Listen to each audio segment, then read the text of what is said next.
మందకృష్ణ మాదిగ గారికి ఒకటి తెలియాలి, దాంట్లో ప్రజాస్వామ్యం లేదు, దాంట్లో దళితులు లేరు, బీజేపీ పార్టీలో ముస్లింలు లేరు.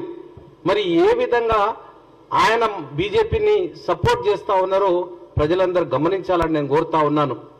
మరి ఈరోజు బంగారు లక్ష్మణ్ తీసుకుందాం, జాతీయ అధ్యక్షుడిగా ఒక మాదిగ బిడ్డను చేసి 20,000 రూపాయలకు పంపించి జైలుకు పంపించి సస్పెండ్ చేసినటువంటి విధానం మనం చూస్తున్నాం. ఒక జాతీయ అధ్యక్షుడిని కాపాడుకోలేనటువంటి పరిస్థితి బీజేపీ ఆనాడు కల్పించింది. ఈ రోజు మనం నిన్నటికి నిన్న అద్వానీ గారికి భారతరత్న ఇస్తూ ఇటు ప్రధానమంత్రి ఇటు అద్వానీ గారు చైర్లో కూర్చోవడం, మన రాష్ట్రపతి ముర్ము గారు నిల్చోవడం, వాళ్ళు ఇచ్చే గౌరవం దళితులకని నేను గుర్తు చేస్తా ఉన్న మందకృష్ణ మాదిగ గారు ఎటుబడితే అటు తూగడం కాదు. ఒకటి అంబేద్కర్ గారు అన్నారు, మీకు తెలుసు, ఆత్మాభిమానం కన్నా రైట్స్ ఎప్పుడు గొప్పవి కాదు అని. కాబట్టి ఎప్పుడు కూడా మీరు ఆలోచించుకొని మాట్లాడే ముందు, మీరు రేవంత్ రెడ్డిని విమర్శించే ముందు ఒక్కసారి ఆలోచించండి. 94 నుంచి వర్గీకరణ పోరాటం చేస్తున్నానని చెప్పుకొని ఒక దళితుల మాదిగ బిడ్డల మీద మీరు దాన్ని ఎన్కాష్ చేసుకుంటున్నారు తప్పితే దానివల్ల ఒరిగింది ఏమీ లేదు. మీరు గాంధీ భవన్ లో ఆనాడు చనిపోయినటువంటి వ్యక్తుల విషయంలో తీసుకున్నా, లేకపోతే ఏ సందర్భంలో కానీ మీరు ఒక పార్టీకి అంటగట్టి ఉండలేదు, ఏ పార్టీతో ప్రయోజనం పొందుతామని గత 94 నుండి కూడా మీ వైఖరిలో మార్పు లేదు. ఒకనాడు తెలుగుదేశం అన్నారు, ఆ తర్వాత కాంగ్రెస్ అన్నారు. కేసీఆర్ గారు మిమ్మల్ని జైల్లో పెడితే ఎవ్వరు కూడా బయటకు వచ్చే పరిస్థితి లేదు. మిమ్మల్ని కలవడానికి వచ్చింది, ఒక్కసారి మర్చిపోకండి. రేవంత్ రెడ్డి గారు ఈరోజు మాలాంటి యువకులను ప్రోత్సహించి సీట్ ఇచ్చి గెలిపించి నా దగ్గరికి ప్రచారం చేసి మాదిగ బిడ్డను ప్రోత్సహించినటువంటి వ్యక్తి. ఆయన కూడా ఈ కాంగ్రెస్ పార్టీలో ఒక అభ్యర్థిగా, ఒక పిసిసి అధ్యక్షునిగా ఎంత చేయాలో ఆయనకు కూడా లిమిటేషన్స్ ఉంటాయి. ఆయన విచ్చలవిడిగా తన చేతుల అధికారం ఉన్నదని చేయడానికి లేదు, హైకమాండ్ అనేది ఒకటి ఉంటుంది. ఈరోజు మీరు 3 ఎంపీల లోపల సీట్లు ఇవ్వలేదని ఆరోపణ చేస్తా ఉన్నారు రేవంత్ రెడ్డి గారి మీద. మరి వరంగల్లో సాంబయ్యకి ఇద్దామని సాంబయ్య ఆయనతో పాటు రేవంత్ రెడ్డి గారితో పాటు 2017లో కాంగ్రెస్ పార్టీలో చేరడం జరిగింది.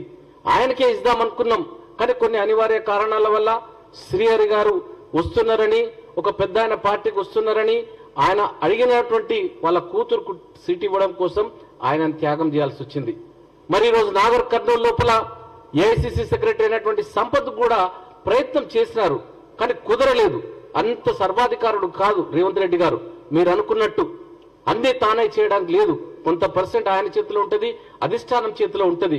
కాబట్టి నిందలు వేయడం మందకృష్ణ మాదిగ గారు మానుకోవాలి. ఈ వసూళ్ల కార్యక్రమం కాదు ఇది. మీరు ఎంతసేపు చూసినా ఎటు చూసినా కూడా రాజకీయ లబ్ధి కోసం తప్పితే ఈరోజు మాదిగలు ఎవరో కూడా బీజేపీ పక్షాన చేరరు. ఒక్క మాదిగ బిడ్డ కూడా ఈరోజు బీజేపీకి ఓటు వేయరని తెలియజేస్తా ఉన్నాను. మరి నువ్వు 6 నెలల కింద బీజేపీ పార్టీలో చేరి వర్గీకరణకు సహకరిస్తుందని కిషన్ రెడ్డితో అంటగాగినావు కదా.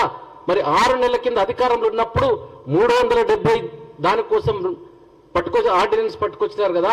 అదే విధంగా వర్గీకరణకు కూడా ఆర్డినెన్స్ పట్టుకొస్తే బాగుండేది కదా.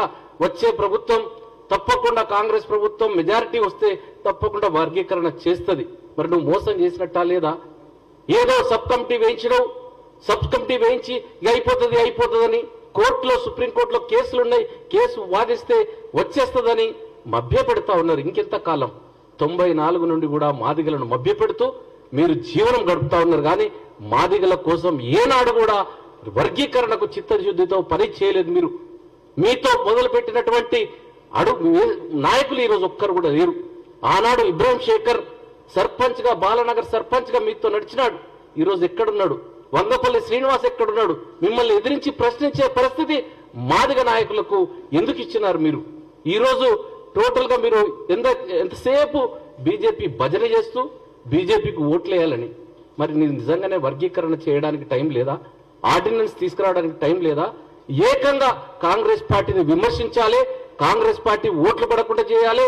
కాంగ్రెస్ పార్టీ ఎంతసేపు మాలల పక్షాన ఉన్నది అంటే ఇది మీకు ఏమాత్రం కూడా తగదని నేను మందకృష్ణ గారిని తెలియజేస్తా ఉన్నాను.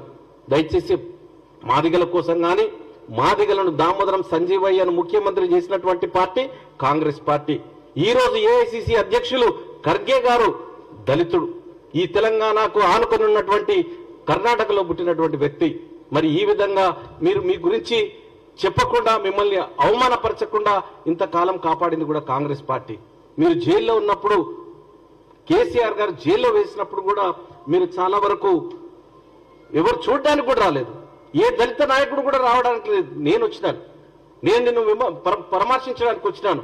మరి ఇవన్నీ మర్చిపోయి ఈరోజు దళితుల మీద దళితులను సపోర్ట్ చేస్తున్నటువంటి నేను మాదిగ బిడ్డలకు ఒక పెద్ద మాదిగనై ఉంటా అన్నటువంటి రేవంత్ రెడ్డి గారిని మీరు విమర్శించడం మంచిది కాదు, సరి అయిన పద్ధతి కాదు. దయచేసి అంబేద్కర్ ఆశయాలకు అంబేద్కర్ ఆలోచన విధానానికి మీరు విరుద్ధంగా వెళ్తా ఉన్నారు. కాబట్టి అది మానుకోవాలని నేను మందకృష్ణ మాదిగను హెచ్చరిస్తా ఉన్నాను ఈరోజు. ఎందుకంటే మీరు ఎంతసేపు బీజేపీ ఇంట్రెస్ట్ ను కాపాడాలని కేటీఆర్ నిన్ను పొగుడుతా ఉన్నాడు, మందకృష్ణ బీజేపీకి మద్దతు ఇస్తా ఉన్నాడు. అంటే ఇటు కేటీఆర్ గాని ఇటు బీఆర్ఎస్ పార్టీ గాని మరి మీరు గాని ఎవరికి మద్దతు ఇస్తా ఉన్నారు, ఎవరి పక్షాన పోరాటం చేస్తా ఉన్నారు? కాబట్టి దయచేసి ఇవన్నీ కూడా ఈ అవాకులు చెవాకులు మానేయాలని నేను కోరుతా ఉన్నాను. మీరు చైతన్యం తీసుకొచ్చినారు, వచ్చిన మాట వాస్తవమే, ధైర్యం నింపిన మాట వాస్తవమే. కానీ ఈరోజు మాదిగలకు అస్తిత్వాన్ని కోల్పోతా ఉన్నారు. కాబట్టి దయచేసి మీకు ఇప్పటికైనా మీకు ఒకవేళ ధైర్యం ఉంటే దమ్ముంటే వర్గీకరణకు మీరు చిత్తశుద్ధితో ఉంటే కాంగ్రెస్ తో కలిసి రండి. రాబోయే ప్రభుత్వం కాంగ్రెస్దే. తప్పకుండా ఈసారి కాంగ్రెస్ ప్రభుత్వం వచ్చిన తర్వాత దళితుల కోసం ఖచ్చితంగా వర్గీకరణ చేస్తామని, మాదిగలకు వర్గీకరణ చేసి 80 లక్షలున్న మాదిగలకు 12 లక్షలు ఉన్నటువంటి మాలలకు న్యాయం చేస్తామని కాంగ్రెస్ పార్టీతోనే అది సాధ్యమని మీకు తెలియజేస్తూ, ఇప్పటికైనా ఈ ఊకదంపుడు ఉపన్యాసాలు మాదిగలను రెచ్చగొట్టడం, మాదిగల ఆత్మగౌరవాన్ని మీరు తాకట్టు పెట్టొద్దని మీకు పత్రికాముఖంగా విజ్ఞప్తి చేస్తా ఉన్నానని తెలియజేస్తా ఉన్నాను. Thank you.